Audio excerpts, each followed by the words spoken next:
And hello there to everyone in the chat and online. You may recognize some of us as your friendly neighborhood Price of Reason Live panel affiliates, guests, however you want to call them. I am Ro from the Sacrif Podcast. The Price of Reason Live. Price has given me the keys to the shop tonight. He'll be joining us shortly, I hope. And to join us is to my left or my right. What, public school? I'm on your left. Yeah, camera right, your left. The Script Doctor. Script, how you doing tonight? I'm doing well. It's been a crazy day, but I'm happy to wind it down with you gentlemen here on the panel and everyone out there in the chat. Excellent, excellent. The chat is bumping. And we also have the real Sean Krummel, not to be confused with any of those other fake ones online. Bastards. Sean, good to see you. Glad hey, how are you? Fantastic. How's your week? Exhausting. I'm just happy to be here. Excellent. Let's see. This is actually a very interesting episode. We're going to start talking about it, but I do want to make sure that I say hello to Price's guests. We have Mur Rockstro, Ron D'Onofrio, of course, Ron D'Onofrio. I thought it was Donofrio. Donofrio, yeah. My one of my kids' teachers was D'Onofrio, just like the other actor, and I'm like, wait a minute, which one is it? D'Onofrio? Yeah. The original Thor. The original Thor. Kit Kat. What's happening? Matthew Marcillo, or as they say in Spanish, Marcillo, because the two L's is a Y. Oh. I don't think that's the case here. Ghost Fixer, thank you very much. Rabnab Scubala, I love that name. And everybody else in the chat, thank you for joining us. Super Mario Brothers, there's the real Sean Krummel again. And I think we've got our gracious host that is backstage. Let's bring him on so I can stop yapping. Bryce. Actually, no, you're the host. I'm a guest. I'm in a car, so you got to do you, man. All right. I was telling Script that I don't know if I can do the voices come when we start the episode, but that'll be a lot of fun. First of all, I've discovered that Script does pretty good voices, but yes. I'm sure you guys will manage. Yeah, so let's do our quick little introductions as we usually do. Script Doctor runs a show, and he's the doctor of scripts. Why don't you tell the folks where people can find you and what you do? Sure. You can find me over on the Twitter X's at Script Doctor PhD. I also have a YouTube channel, youtube.com/ScriptDoctor, where every Saturdays I host a show at 7 p.m. Eastern called Scripts on Saturdays, where we review screenplays that are being circulated around Hollywood looking for a home, some in production, some quite not. And we do all of that. We're actually coming up 49th episode this weekend, 50th next. Season's coming to a close. And it's been pretty great so far. So if you ever want to get the jump on what is being circulated around Hollywood, what might be put into production in the next couple of years, there's no better place to find it than my channel at The Script Doctor. Excellent, excellent. And they're all remakes and sequels, right? They're not. They're all original scripts. That is awesome. That's good to hear, actually. That's good to hear. And the real Sean Krummel. I was just talking to you about I was talking about you to some of our folks, some of our friends on Sacrif Live a couple of was it like an hour ago or so? But the real Sean Krummel, artist, writer extraordinaire. How you doing? I'm good. How are you? You're good. You're good. But why don't you tell folks where people can find you and what you do? Oh, I do an independent comic book currently when I'm not working myself to death. And you can get it at crumbscomics.com. I will put a link in the chat if I can. But it is a cartoony sci-fi epic where two best friends are trying to reunite with their family members in an uncaring, unfeeling universe. Oh, no. That sounds familiar. Excellent. Yeah, great. And Price of Reason. Somebody said that somebody in the chat said before I brought Price in that I should replace my video with some sort of sock puppet. And I think for occasions like this, I should go online or somewhere and find something maybe you can find like a plushy row. Yes, actually, I would love to see that. Just like a I don't have a plushy knitted row, but I have a Darth Vader row. Maybe I can just make an icon out of that. That's actually pretty cool, man. That's really cool. I got that from my co-host as a birthday present. He took an image, like I must have posted a picture of myself somewhere, and he grabbed that picture, and I guess there's a company that does these. That's kind of cool though. But yeah, I keep that one close just in case, but that might be for next time. Excellent. All right, so we are here to talk about, and I don't know what episodes they are, or what number. Season 3, episode 22. Season 3, episode 22. And I was talking again on my stream an hour ago. How long have we been doing this, all of us, between, I know Nick is not here. He's got family stuff, but how long have we been doing this? I think we're coming up on just past the 1 year anniversary of it. We've already passed our 1 year, I think. Yeah. I think, yeah. It's pretty amazing and commendable, especially for folks in the chat that have followed us throughout this year and have joined us on this discussion on your channel price. And it's fantastic. I feel fortunate that obviously that you asked me, but it's wonderful to see these great people in the chat week after week. Lisa Catrain's in the house. Thank you for joining us, Lisa. But how wonderful is that? All right. Well, I really like hanging out with you guys, and I'm so glad that we managed to do this. It was just an idea, and I really like hanging out with you guys and with the chat every week. And I can't believe it, but we're already about to venture into season 4, which is pretty cool. Yeah, it is. And remind me, how many seasons is this show? 5. 5. Wow. So I'm sure you are planning on doing the next incarnation of whatever it is that we all get together and review once we are done with Quantum Leap. And please don't say the new Quantum Leap. I don't have any wine with me. We're totally doing Alf. No, we'll do something else. We'll do something that everybody likes for sure. Excellent. All right, let's since you gave me the keys to the shop here, I'm going to. I did. I'm in the middle of a traffic jam. Oh, nice. Oof. All right. Not good. Not good. Be safe. Hold on a second. Let me push a couple of buttons and we'll see what happens here. All right. So we have our usual. You have to pause though. You have to pause though.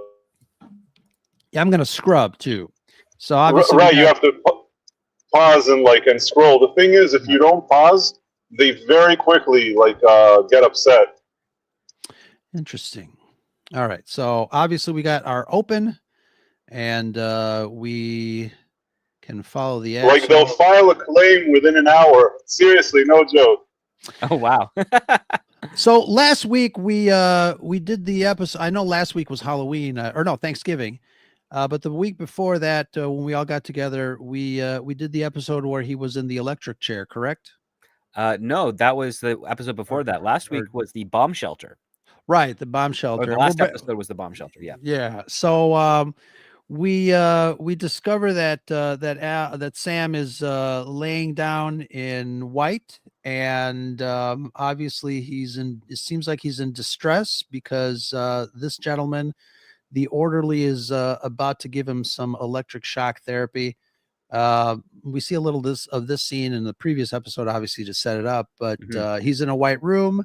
The dials are being, dialed up to maximum. He's got the shock device on there, and we obviously see the opening. And it was a little hard to watch because this entire episode is unique, and we'll definitely get into it.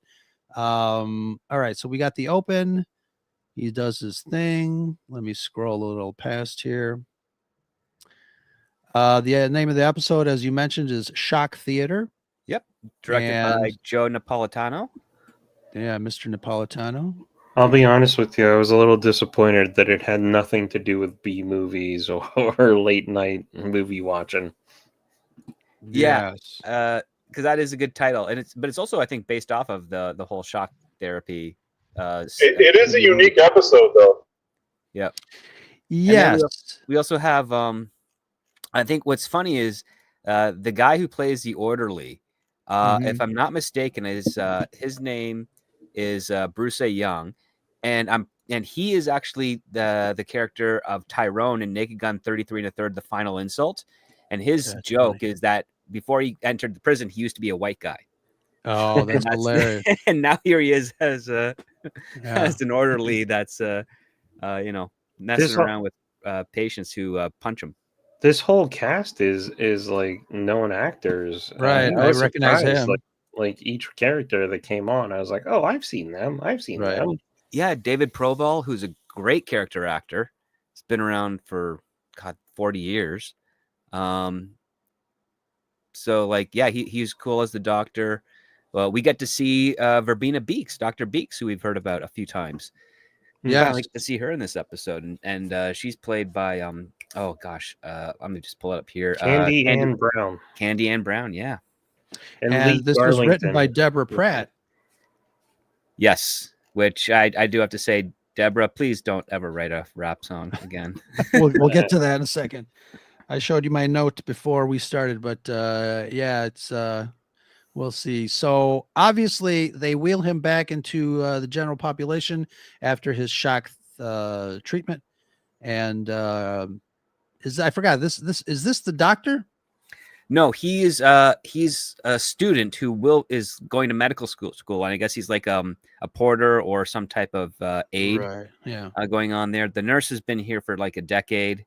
And Sam has just received maximum voltage in shock therapy, and he is the epitome of out. Yes, he is completely out. I didn't know what to expect going into this episode, but I really enjoyed the fact that Scott Bakula, again, just his acting chops when we realize that he starts to kind of reverse into some of the other personalities that he's been throughout the Quantum Leap experience. Everyone, like he started out with Samantha Stormer and Jesse Tyler, and he goes through a couple of different ones. It was really amazing to kind of go back in time with his characters to see, him jump from previous characters in this episode. And I think it was very well done. Yeah. It was also. Oh, go ahead, Price. Yeah. Oh, no, you go ahead. Oh, well, I was just going to say it was also great seeing those actors come back to be in the reflections. Yes. That was pretty cool. Yes. that was cool with the reflections. And also it was interesting how he's really going into all these characters, but in the eyes of these doctors, he looks even crazier. And we know that he actually was in these characters. So it's such a weird kind of loop of insanity, this thing. It makes me feel like I'm in the episode too, because I want to be either Al or another bystander telling the doctors, no, he's telling the truth. He's not nuts. He's legit. So it gave this episode like another dimension, I guess, as a viewer, experiencing what Sam is going through. I also like that. Right. Because we know more than the doctors know. Sorry. Mm-hmm. No. I also like that, like, a lot of the episode is put on Al, if that makes sense. Yeah. Oh, no, I think this is, it's great because you've got a discombobulated Sam who has no clue what's going on. He's trying to reorient himself. And then there's Al there who's completely helpless. And it's and then we also, and then to play up what Price was saying, we've got the dramatic irony where we kind of are starting to figure out what Sam's going through. And there's nothing we can do about it. There's nothing Al can do about it. And even the doctor is confused because what we learn here is that Sam is jumped into the body of another guy named Sam who had self-admitted due to depression. He's got a wife back home. And only recently he's had physical outbursts, and that got him into the electroshock therapy, which has now basically scrambled Sam's brain. And for some strange reason, we don't know yet in the episode, but we'll find out soon. The other people that he's leapt into, their echo is kind of taking over Sam's personality. And it's great because we get to see Scott Bakula kind of really stretch his acting skills here, playing instead of him playing himself as a personality in a body he doesn't quite know of, we've got the reverse. We actually get to hear a little bit more of, well, how did Samantha talk? How did this other character talk? What was the audience, the characters in the time frame hearing from Sam in a way that we weren't seeing it? And it's really, really cool. We get a different type of personality going through here. And it's really a great follow-up to those subsequent stories, because we come back and we hear a little bit more insight into those characters, which I really enjoyed as well. And we also find out that, well, we don't 100% get a confirmation of this, but we get a sense that the people that he's leapt into kind of have a faint memory of the actions Sam took while he was occupying their bodies.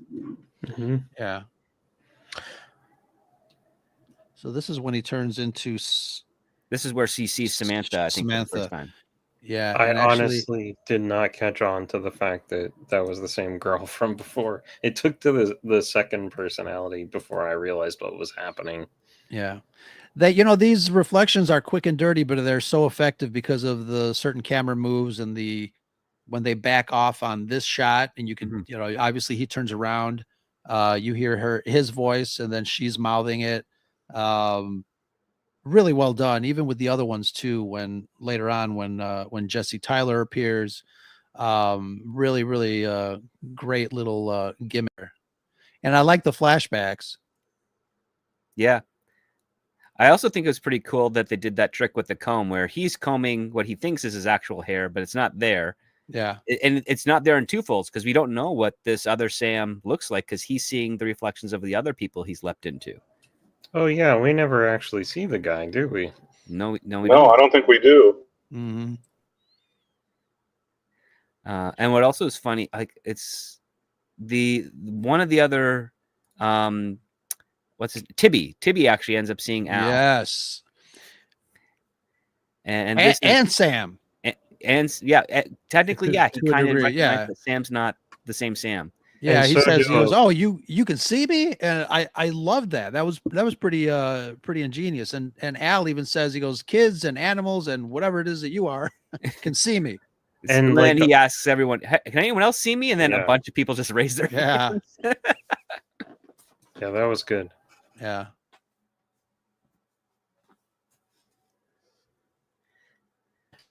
I like the interest that Thibodeau Johnson took when Sam and Al were talking and discussing things. I mean, he really was paying attention to what was going on, and I love the fact, obviously, that he can see Al. Yeah. And this doctor is like chomping at the bit to become famous for what is happening to Sam. Right. Yeah. And then obviously later on, the nurse reminds the doctor that he's a doctor first and a researcher second, that Sam's character came in, because he needed help, not because he needed to be experimented on. Yeah. And she also knows that they did some monkey business, but she didn't say what happened, which is another interesting angle, that she actually knows that they did the shock therapy, but that guy did it to the max, and he wasn't supposed to do that. Well, he wasn't even supposed to do it at all. Right.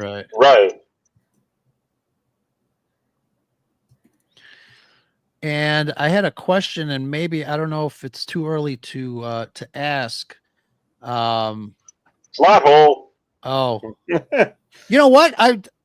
I said it in the chat. I said, I finished this episode and I said, I don't think there's a lot of plot holes in this one.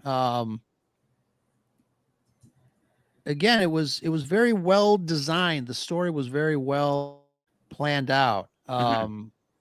And this is another effect that's pretty cool in the story here, where, obviously he's a hologram and Sam reaches out, but also Mr. Johnson there, Thibodeau, reaches out too. and gets another character involved in the special effects, which I thought was pretty cool. I like Al's reaction to this. Is like, stop putting your hands in me. Yeah. Yeah. But this is where Al kind of finds out that Sam is here to actually help Tibby because of a very mild case of Down syndrome. And he gets out of there in a few years, but he ends up on the street, and he hasn't figured out a way like how they can help him yet. But he's basically saying like, that's what you're here to do. And then that's when Al realizes, well, if he can see me, then I can help him. While Sam is going through this spell here. And I thought that was pretty cool because we get to see Al be a bit more active and supportive here. And you kind of hear like Tibby's got a tragic story. Like he's part of a bunch of people, like he's part of a big family. And because he had these headaches and that freaked him out, his parents put him in here and they never came to pick him up because they just couldn't afford the extra mouth, which is horrifying. Sure. Yeah. And this is where Al asks, and anybody else in here see me? And he's like, yeah, we all can.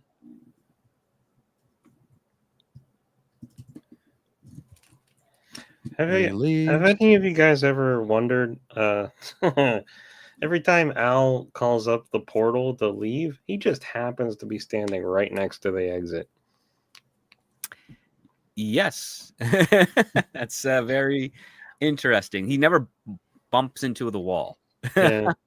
It made me laugh. It just occurred to me today. I'm like, he just is always right next to the door.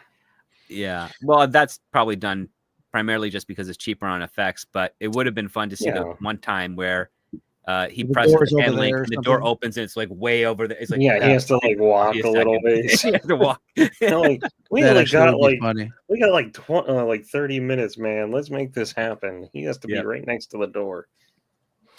So this is where they're talking about Sam's psychosis and how they're actually now at this point, I think they're figuring out that he has multiple personality disorder.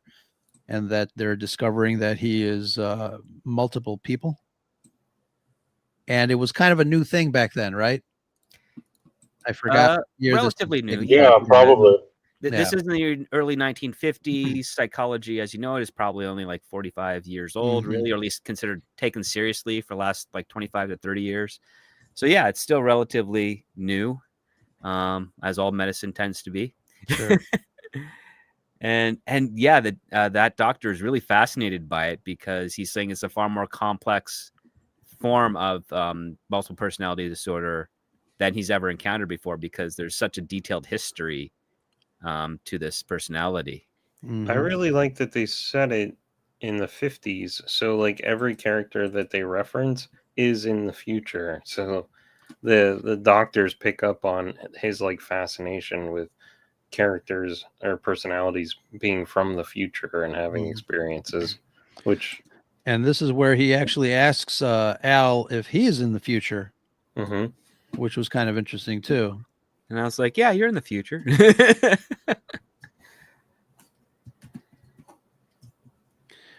I can't remember what else has this actor been in, because again, like Sean said, he goes, oh, I know that guy. I know that guy. He's been in the X-Files. Yeah. But he's one of those actors though, like whatever he's in, he's like good at. Yeah. Like he's in a lot of Star Wars video games. Oh god, he was in he did a couple of Abrams films. He did like Cloverfield. Okay. He was in a couple of Star Wars. He does some voices for Star Wars games. I know that. Law and Order, LA, Criminal Minds. Yeah, I mean, he was in Star Wars Resistance as Jarek Yeager, which I never saw that show, but he's all over the place. A lot of voice acting. Yeah, but here's the reflection of. My guy's in Star Wars Dark Forces. Yep, he was a voice of Darth Vader in a lot of video games. That's why you picked up on him, Ro. Probably. Yeah. Oh, and then again, they what was the deal with them losing contact with him? Is it because his brainwaves were? Yeah, so the other haywire, personalities were altering his brainwaves, and then Ziggy has to boost more power to Al so that they can maintain the connection. Mm-hmm. But if he can't, I like that they brought in. At what point did they bring that Rubina Beaks lady in? so that's in the fourth act. Oh, sorry. No, that we're pretty close to that because we for most of the episode so far, the only other personality is Sam, and then when we get to this part here, we have the Driving Miss Daisy's driver take over. Right. And it's funny because you've got two personalities. You have his old self remarking how he can't read and he's old, and then when they're doing the Rorschach testing, some of the stuff triggers some of Sam's memories and some of them triggers his. And yeah, we get to follow through on that reaction, and the performances from Sam is fantastic here. Yeah. What's a quark? Yeah. Right. Yeah. Like, nobody knew in the 50s. Well, it probably hadn't been discovered yet. And then I love all these shots of the doctors in the dark room just observing him. oh yeah, and they're giving us some pretty solid exposition in the form of Yeah. analysis because they're talking about the level of complexity that Sam has implemented with these multiple personalities, and the fascination that there's a consistency across all of them, which is there's this imaginary person named Al that is talking to him. Right. Mm-hmm. And that's what I love about this episode. It was pretty clever to be able to bring those characters back in through this device of multiple personality disorder. It was really good. Based on the chat, I didn't think you guys liked this episode. So You know when I what's was funny? watching it, I didn't know what to expect. Was that Nick though? I thought it was both of you. You were like, it was kind of weird. No, it's definitely a weird show. Or this episode is Well, definitely one of the weirder ones. I find it completely believable. Like, as soon as he leaps in, he gets zapped out of his mind, and then the other personalities start coming in. I thought it was very clever. Yeah. Sorry, not to derail the conversation. Does my audio sound okay now? Yeah, you're coming through loud and clear. Okay, good. Because I switched from my Bluetooth to these headphones. Yeah, it sounds better. I mean, it doesn't sound like regular Price of Reason when you're not in your car, Right. But does it sound better. does it sound like I'm not in my toilet? It definitely sounds like you're coming from another dimension in the Twilight Zone. Right. And it's still cool. Where there may or may not be a toilet. Oh. No, but does it sound more like not as good as the usual one? But does it sound somewhat acceptable? Yeah, very good. Okay. That's better. So at some point, they have to figure out why Sam is here and why he hasn't leapt or why he won't be able to leap. And I can't remember if they gave a good enough reason. Obviously, he was here to save Thibodeau, but I can't remember what he did to accomplish that. Because he can't read. So Thibodeau can't read, but he also has a photographic memory of what he listens to, because he can listen to music. He can remember all the songs. And Al comes up with this idea to take a track from a rap song and basically freestyle teach Thibodeau the alphabet, which I don't think that's really the problem here. Is I think he knows how to say all the words and the letters. It's one thing to say it, and it's another thing to read it. And so there's no visual aid to help Thibodeau learn how to read. So Al's just doing this rap that everyone else is kind of getting into. But it doesn't, in my opinion, it does not it shouldn't do the job. It was a very, we need to wrap up this little thing. It's also so a we little can get back to the I mean, props to Dean Stockwell that he was a good sport about this. Yes. Everybody was rapping in the 90s. That's true. Let's get back to this character. You guys had mentioned her, and she is somebody Verbena that Beaks. is, yeah. And I always think of, when people say Beaks, I always think of Beaker, the Muppet. Oh. No, she has better hair. Yeah. But it was interesting to, have this little thing where they can't hear her because she's not plugged into the frequency of the brain of his brain, but you can at least see her if I touch her. Right, because the clothes that Al wears, and when we saw when he touched the music stand in the first season of the episode, whatever he interacts with physically, Sam could see, except for the case in the second episode when the spies were dragging him out of the hologram chamber. We couldn't see those guys do that when he was wearing all those Egyptian hieroglyphs. Oh, cool. You know what I like? I like how many episodes have we seen, and they've never done anything like this, and suddenly he's like, hey, I'm going to bring in another person.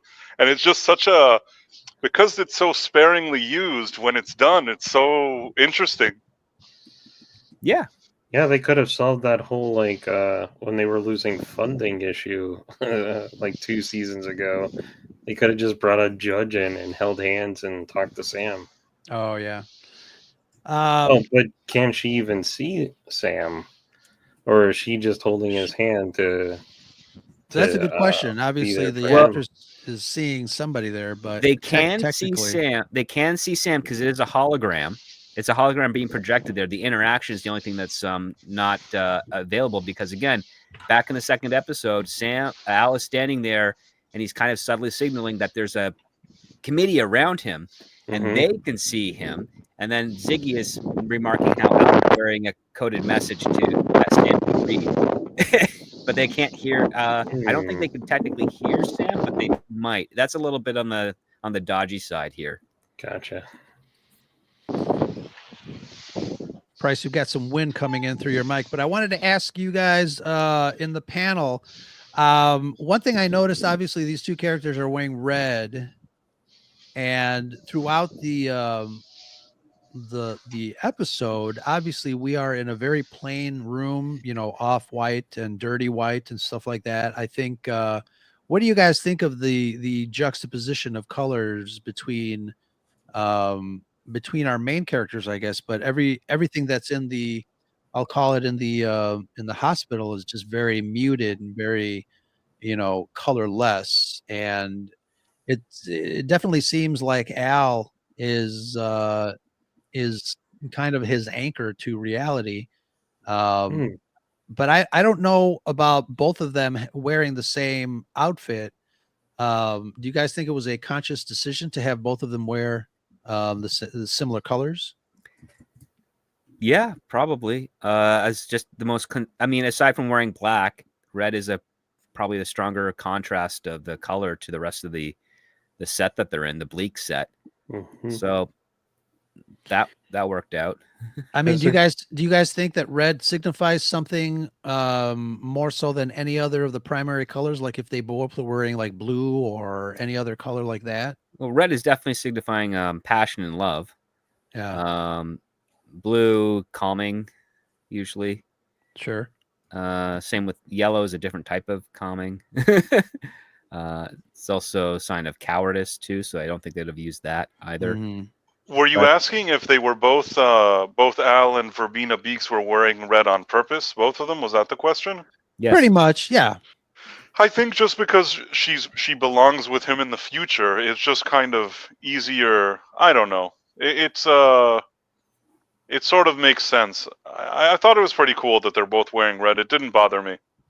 It's probably a visual cue for the audience to separate the different. Right, exactly. It's just something to help the audience. But I wanted to see more of the character. Like I remember even seeing this the first time as a kid, and I'm like, wait, like, sorry, I was so happy that there was like another character with Al, because it's just something so rare that I felt that she was taken away from us too quickly.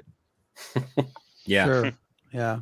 And she didn't even say anything, which right. Like you want to know what she's saying. I'm like, what's she saying? Who is she? Where is she? And then she disappears. Right. Exactly. We also got a nice little budget saver here is that you can hire an actor And if you don't give her any lines, you don't have to pay her as much. Oh, I have a feeling though that this was a lady that was on their crew, I think, and then I Really? think that at some point later we may or may not possibly see her again. Yes, she is. She returns actually in the following episode, and she gets to speak. Right. That's what I'm saying. That I think that she started off as like somebody from the crew, and they liked her and they put her in or something. I could be wrong, but I'm like about 20% sure that I'm right. Same Well, she is an actress actor. later. No, she is an Yes. actor. She's been acting since the 70s. Oh, okay. So yeah. So no. So So I think guess she's probably just a friend of someone on the production. that she was got- probably a friend of Deborah Pratt's or something. There's probably a reason, but yeah. At least I mean, it's sort of a spoiler, I guess, but we may or may not see her again. So Okay, all right. she looked familiar. Yeah. So here's a scene where the orderly and the nurse are kind of digging at each other about the initial shock treatment that Sam got at the beginning of the episode. And she was saying, "I'm going to get you in so much trouble." And he was And like, he's- "Well, guess what? You were there too, so you didn't do a damn thing." Yeah, basically, he's like, Good. yeah, we're into this together because you cooperated. She's like, no, I tried to stop you. And how could she physically stop him? He's bigger than her. And then he He's called like, her a "Well." jive turkey, and I was confused. Get your jive turkey self out of here. But yeah, that was kind of I guess a good, easy. You're welcome, Lisa.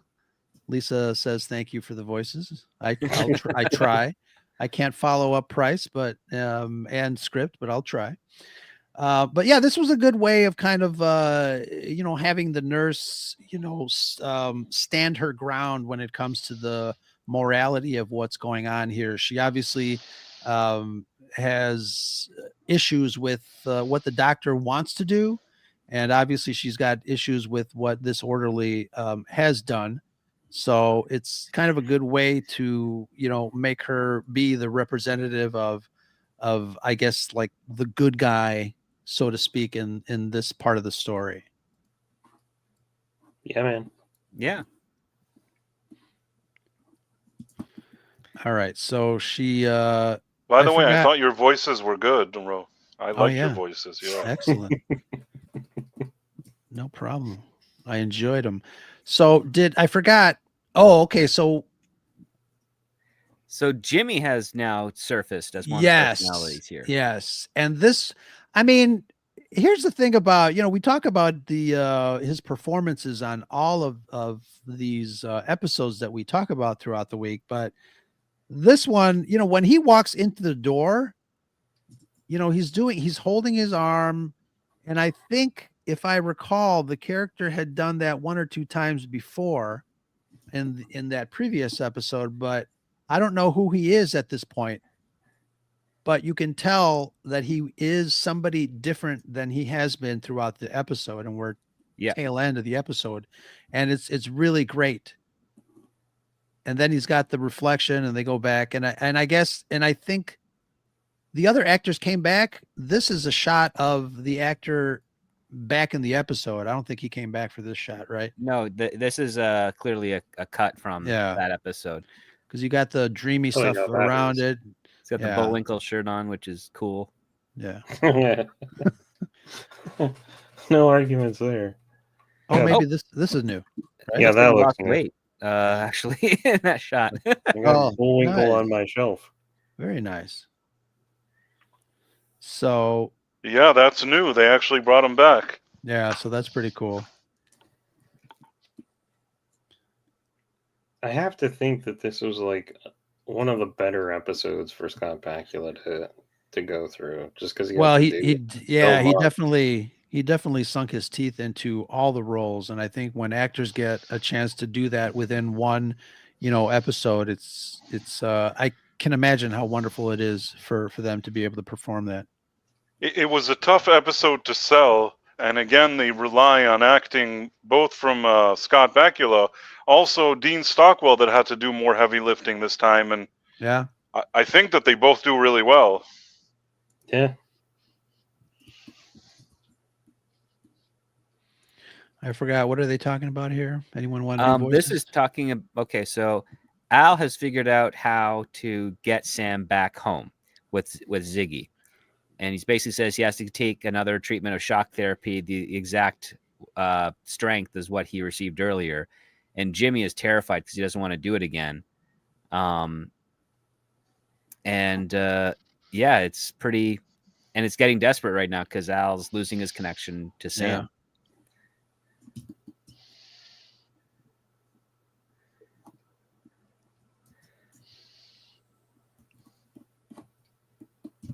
Great faces. That was a good face. Yeah.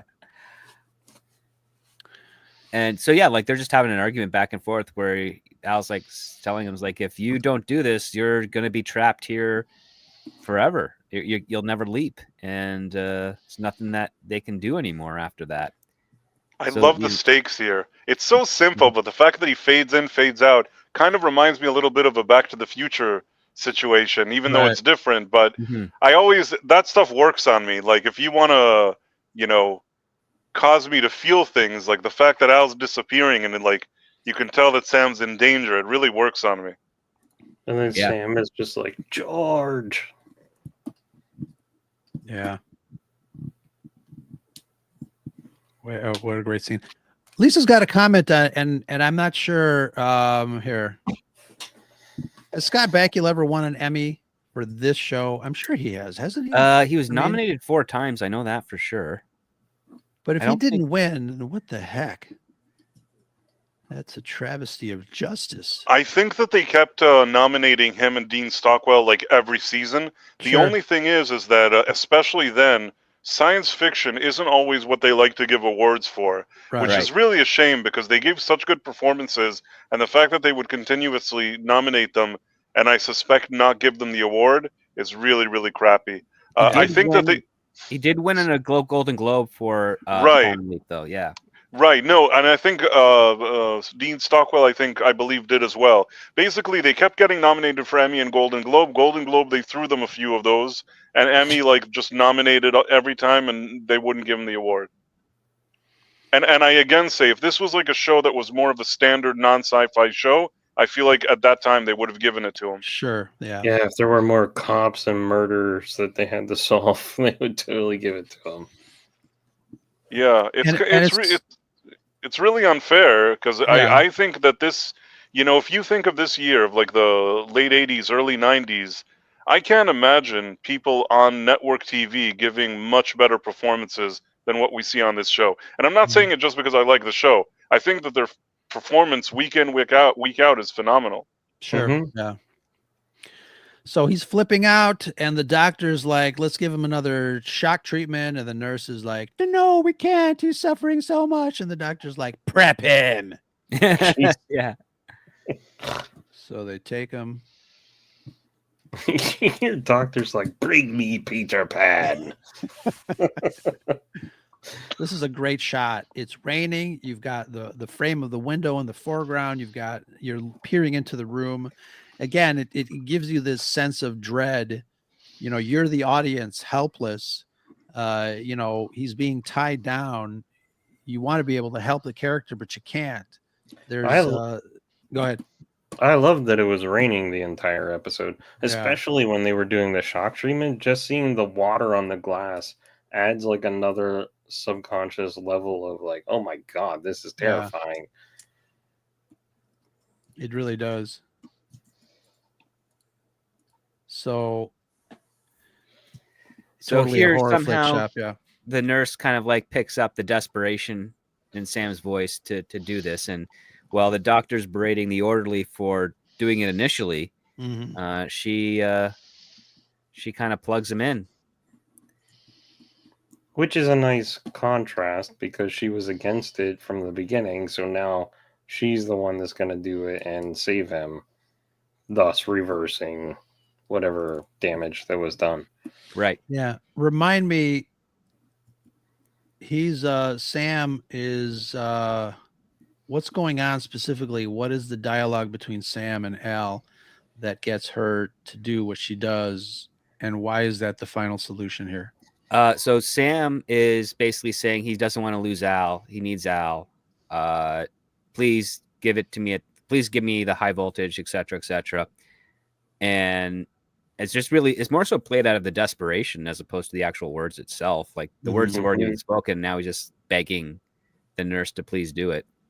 And she kind of, she does while the doctor's distracted by berating the orderly for conducting a electroshock therapy unsupervised and without orders to do so.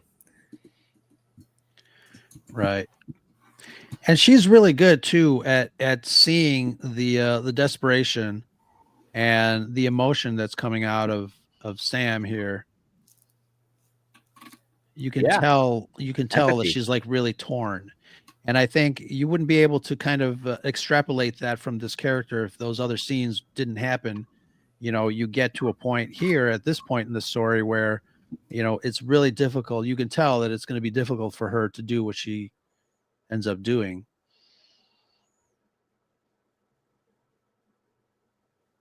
And then Al is, again, this is such a simple effect, but it works so well. Yeah. So she finally gives him the zap, and an interesting aspect comes here once she cranks up the voltage and does it. Oh yeah, here we go. Because the lightning strikes. Yes, it's like a transporter accident, Sean. Yeah. The lightning strikes the electroshock therapy machine, and both Al and Sam go through a leap process.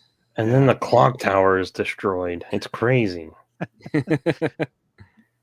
So I think before even Halloween, I started watching this episode, and then that's when I remember Price saying, "No, don't watch it yet." I was off an episode, and then I started this. So I'm glad that we're caught up here. But this is such a wonderful premise, especially when Al tries to walk to him, and obviously regularly he would be able to kind of go through things because he's a hologram. But when he bumps into the cannon, and then the tire behind him, and then this happens, it's so great. It's like a cliffhanger. And then they both turn the camera and say, "Oh boy, oh boy." And I mean, the next episode really does amp up. You get way more information as to how quantum leaping works. Oh, cool. And they do it very quickly. So it's one heck of a setup, that ending of this season. I hope so, because watching this one, I was like, I've never really thought about it, but when Sam came up with the initial program, did he realize he would be jumping into other people's bodies, or did he just think that he would get launched back in time? His goal was to just be able to leap at any point in his own life within his own body to observe. And the thing that threw them all off is the fact that he didn't appear in his own body. So it took him a while to find him. I really like this episode. A quacky thing. I really like this episode, how it the whole episode, how it ends. And then the next one, it's just I like it when they do things that are different, and these are some good episodes. Well, I love the setup for the next one because it's the most obvious story choice. It's here's our established parameters for how we do a story or an episode. Now we turn it on its head and we reverse the characters, and it's yes. Sean, I think what you mean is that this next episode will subvert your expectations. I never want to hear that phrase ever again. No, it does actually the opposite. It actually emboldens your expectations. Yeah. So let's go around the table and find out what you guys thought of this episode overall. Let's start with script.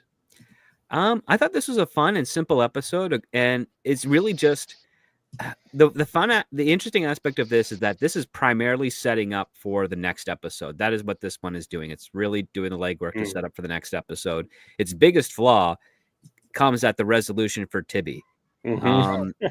That's basically it. They just kind of really just dismissed it as quickly as they felt this is the problem and this is how we solve it. And there we go. And that's it.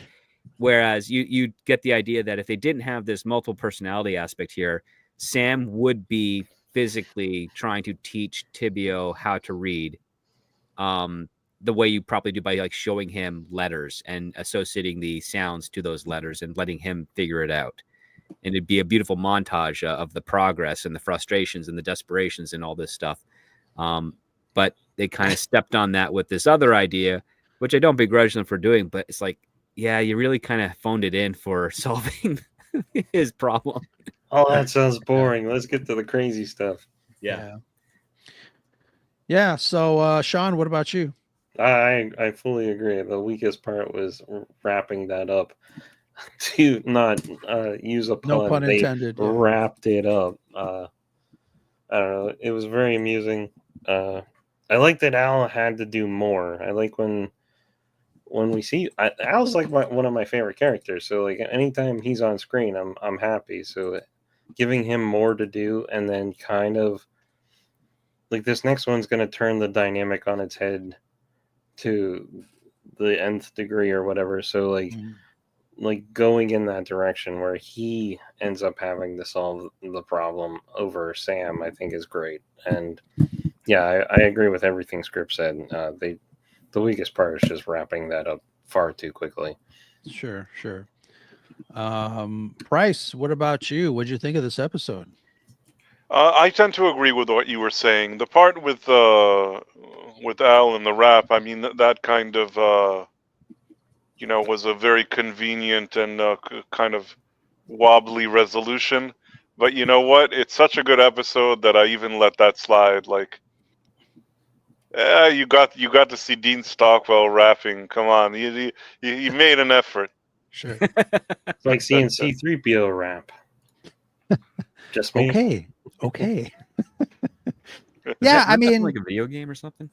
No, he actually did a rap. I think it was about it was like an anti-smoking campaign or something. well, he did kind of oh no, he didn't. It was I was thinking of the Miko version of when he talks about in Return of the Jedi with the Ewoks. Yeah, so I mean, I really enjoyed it for its cleverness. I really liked the fact that Sam kind of threw himself back into some previous characters, and again got a little more insight into those characters, revisiting some of those scenarios. I was paying attention to the editing too of this episode. It was chock full of edits, different setups and scenes, a little more so than usual. I think they did a really great job in keeping a pretty rich texture visually when it comes to all the scenes and setups and stuff like that. And I think that's obviously by design. We had to kind of go all over the place with these different characters that are revisited in this episode. So kudos to them. And again, Deborah Pratt wrote this episode, and I think she did a fantastic job in putting it all together, barring the easy out with the rap. But it was the best clip show episode ever. It was a very inventive way to do a clip show. Yeah, essentially like, hey, how about we bring back these characters but not use any of the footage, just have the actor kind of redo the scenes themselves. Remember when we got locked in the fridge? Oh yeah, and then they like wobbly line it. Well, the same episode. It's hot cold in here. And Tex, Price is here. So glad you got that.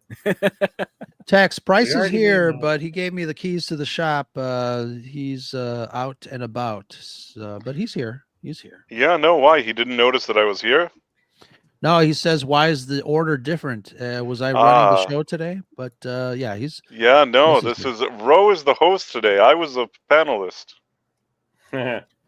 But Tex, go back, rewind. We T-voted for you, so make sure to watch the rest of the show at the start from the beginning. Really good stuff. To be fair, I consider us all hosts of the show. We're all co-hosts. Even on my Twitter, I write co-host, because we're all hosts of the show. But I guess, I'm sort of the master of ceremony or whatever you want to call it. But today you are, and I think you did great, by the way. Just want to point that out. I want to thank, and people in the chat, like Tex didn't know, I had a situation where I didn't think that I could be back in time. And I talked to Ro, and he kind of stepped in and took over the operation, and I think you did great, man. So thank you so much, man. Appreciate it. Thank you very much. Always happy to help. I know, anyone would have done it, but too bad Nick was not here, but he had also some family situations to take care of, and hopefully he'll be with us next week, and hopefully all of us will be together again. Sean, we miss you when you're not here. I know you got to work. I miss me. I think I might be back next week also. So excellent. I hope so. Next week's a great episode. Yeah, I would love to. Hopefully, we'll have a full house next week for that episode, both in the panel and in the chat. And everyone in the chat, thank you so much for hanging out with us. Quantum Leap Revisited here on the sorry. Woo! Someone's hijacking the show. Someone's hijacking the show on the Price of Reason live channel here on all the socials. But let's remind everybody where people can find us, starting with the real Sean Krummel. Let's mix it up a little. Nice. Well, I'm on the YouTube. I haven't had time to do new videos, but you can check out my old comic reviews and drawing videos. If you want my comic book, go to Krum's Comics, KRUMS Comics.com. You can buy Smacked in the Head, which I usually... Oh, there it is. We got 2 issues out now. Go buy them. I'm working on, as we speak, on the back cover for issue 3. And I'm also on the Twitter, so say hi. Because I try not to argue with people. I try not to have weird interactions. I just want to have fun. Well, no weird interactions on Twitter. What are you talking about? What are you, new? But absolutely go buy a couple of issues and put a ribbon on them and give them away as presents. Sure. Because the holidays are coming and someone special might love Smacked in the Head. Excellent. The Script Doctor, what do you have going on and where can people find you? You can find me this Saturday on my channel, youtube.com/scriptdoctor, where we'll be reviewing on Scripts on Saturdays the screenplay called Our House, which is supposed to be a comedy that's kind of making fun of a certain insurrection that occurred in the United States of sorts, but not the exact same type of insurrection. Something far more personal with regarding to an essay competition in the future of a person's education and career. So go check us out this Saturday at 7 p.m. Eastern, 4 p.m. Pacific. Excellent. I'm going to let Price have the last word. I'm just going to remind everybody, if you like to listen to some nerdy talk, mostly Star Wars, but some other nerdy stuff, head on over to the Sacrif Scuttlebutt podcast, available wherever you get your other favorite podcasts. We are part of the Red 5 Network. Just find us, interact with us. I appreciate anyone that listens and interacts with me on the socials. I usually get to talk to some wonderful people out there. And like Sean says, just have fun. Price of Reason, the last word before I hit some buttons here. Well, I mean, I just wanted to, as usual, just say some thank yous to people that were here, whether it's... Did we say that? Did we talk to do shout outs today? At the beginning, but we didn't do tail ends because obviously people came in afterwards. I'll do it quickly. Sure. Murakstra, Ron Donafero, Kit Kat, Matthew Marcillo, Ghost Fixter, Rob Nutskubla, Super Mario Brothers 3, and I'm trying to work very quickly here. Lisa Catrain was in the there. Dead Man. Dead Man. Lisa Catrain, I saw that she was here. Lisa Catrain, I see her. I hope Marla Sharondoff was here because she asked me before when she saw my review if we were doing a show, and I said yes, and I hope she saw my response. You just said Quantum Leap is on Pluto TV. Mm-hmm. Seabrew1138, he writes, "Hail Price, I just found out you have a live channel. Subscribe." Thank you. Really appreciate that. Absolutely. Starro. I love the interaction. Just it's always so great when we're all kind of discussing it. Malachi D. Wildman. Sound like a pirate. Hold on. The Dead Man. My favorite joke. Yeah, now I'm like you. Is it the C? No, it's the R. Is that the joke? It is. You gave away the punchline. Marla Sharondoff. Oh, here. I see her. Only time Sam takes his injury in wardrobe to the next leap. Oh, that's true. Oh, interesting. He does actually, I think, leap with his clothes, right? That's cool. And hopefully we'll find out why Al leaps in his army outfit. Tex Rogers. Oh, I remember. Okay, Tex Rogers emailed me and he said he may arrive late today. So I think what he didn't realize is that I also arrived late. So he probably didn't realize why why everything was different. Right. And Tex doesn't always like change. Too late to make an on time. And then let me see for a second. No, but it's great. It always, it adds a lot of stability to our chat once I see Tex Rogers here. DMG had to make sure to try to jump on live tonight. This is my favorite episode of the series. I can only assume that means perhaps maybe DMG listens to her, because there are people that actually watch this this stream, but they do it at a later time, and that's fine. Yeah. That's totally cool. I mean, people, have their own schedules, and I understand that. You can listen to us on 2x speed. That's how I listen to everything. And then, so I see everybody here. It's great. I think I went over everybody. If I missed somebody, I apologize. But it's always great to see you all here in the chat. And good stuff. Excellent. Good stuff. Obviously, on behalf of Price of Reason, thank you to the chat, and thank you to our wonderful panelists. And thank you to Ro. Thank you to Ro, the master of ceremony. No problem. My pleasure. And all right, folks, everyone get your harmonicas out. It's time to do a little dancing. Again, thank you, everybody. We'll see you next week. Please arrive early, grab a drink. And remember, it's always sunny here at the Price of Reason, and that's the Scuttlebutt. I'm such an awesome guy. I make so many videos. And my friends are awesome too. They make so many videos. I'm such an awesome guy. Rum, rum. I make so many videos. Now we are an awesome group, making live streams for you. I'm such an awesome guy. Rum, rum. I make so many videos. Thank you all for tuning in today. Yeah. I'm such an awesome guy. Rum, rum. I make so many videos. Awesome guy making videos.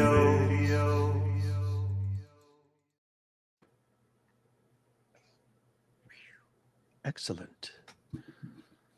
Come on. I think the stream is still running. Yes, Yeah. it is.